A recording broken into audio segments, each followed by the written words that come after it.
మన ఏం జరిగిందో నాకు తెలియదు. చట్టానికి ఎవరు కూడా అతీతులు కాదనడానికి మాత్రం మనము ఆలోచన చేసుకోవాలి. సేమ్ థింగ్ నిన్న కేసీఆర్ గారిని ఫోన్ ట్యాపింగ్ పిలిచిన తర్వాత కూడా మళ్ళా వర్కింగ్ ప్రెసిడెంట్ కేటీఆర్ గారు మాట్లాడుతూ అనేకమైన అంశాలు చెప్పారు. విచారణకు పిలవడం నేరము ఘోరము అన్నట్టుగా మాట్లాడినారు.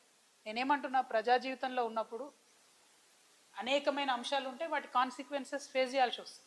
సో ట్రాన్స్పరెంట్గా విచారణ కొనసాగడానికి అందరం కూడా సహకరించి ఈ అంశాన్ని ఎంత తొందరగా క్లోజ్ చేస్తే అంత మంచిది. Thank you.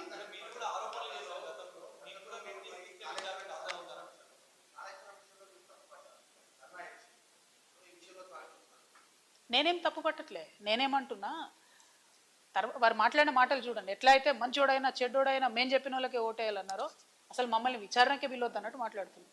అసలు ఆ సిచ్యువేషన్ ఎందుకు వచ్చింది? ఇన్ని రోజులు పిలవలేదు కదా కేసీఆర్ గారిని విచారణకు. ఇప్పుడు ఆ సిచ్యువేషన్ వచ్చింది కదా. ఆ సిచ్యువేషన్ ఎందుకు వచ్చిందో ఇప్పటికన్నా అంతర్గతంగా వాళ్ళు పరిశీలన చేసుకోవాలి. ఒకటి. రెండు, ఒకవేళ పిలిచిండ్రు అనుకోండి విచారణకు, పోక తప్పదు. ఇప్పుడు రేపు నన్ను పిలిచినా పోతా. నన్ను కూడా అప్పుడు ఈడీ సిబిఐ పిలిస్తే పోతే కదా. నేను చేసినా నేరం చేయలేదా అనేటటువంటిది నేను చేయలేదని నా మనసుకు తెలుసు, కానీ అది ప్రూవ్ అవ్వాలి కదా. ఇప్పుడు కూడా అదే జరుగుతుంది. సో చట్టానికి అందరం కూడా సహకరించాలి. పిలిచినప్పుడు పోతాం. కాకపోతే ఆ యొక్క ఆలోచన విధానం ఏదైతున్నదో అందులో మార్పు రానంత కాలం బీఆర్ఎస్ పార్టీని మాత్రం ఎవడు కూడా బాగు చేయలేడు.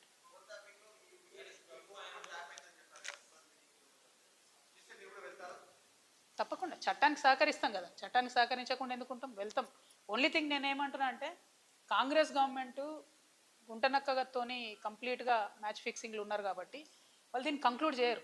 నిజమైన నేరస్తులు బయటకు వస్తారని నేను అనుకుంటలేను. ఏదో టైంపాస్ చేసి ఇప్పుడు మున్సిపల్ ఎన్నికలు 10-11 రోజులు హడౌట్ చేసి వదిలేస్తారేమో అనేటటువంటి ఆలోచన నాకున్నది. కాబట్టి Congress has to prove if the government is transparent, if they are serious, ఈ ఇన్వెస్టిగేషన్ షుడ్ గో ఫార్వర్డ్. ఏడబోతుంది 2 ఏళ్ల నుంచి? ఎక్కడ వేసిన గొంగలు అక్కడే ఉంది, తిరిగిన దగ్గరే తిరుగుతూ ఉన్నది. సో స్టాండ్ వేసి సైకిల్ దొక్కినట్టు ఉంది పరిస్థితి. అట్లా కాకుండా కంక్లూడ్ కావాలని కోరుతున్నాను నేను.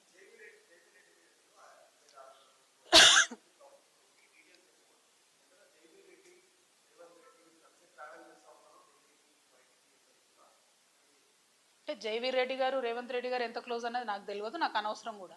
పాయింట్ ఏంటంటే, వారు బాధ్యత కలిగినటువంటి ఎమ్మెల్యేగా ఉన్నారు కాబట్టి వారి కంపెనీ నుండి 5600 crores ఇన్వెస్ట్మెంట్ ప్లెడ్జ్ చేసిండ్రు ఇలా. సో వేరే కంపెనీలాగా ఇది కూడా ఉట్టిగా టైంపాస్ ప్లెడ్జా, సీరియస్ ప్లెడ్జా? వారు చెప్పాలి, ప్రభుత్వం చెప్పాలని నేను అడుగుతున్నాను. మిగతా కంపెనీస్ మేము చెప్పినటువంటి ఇప్పుడు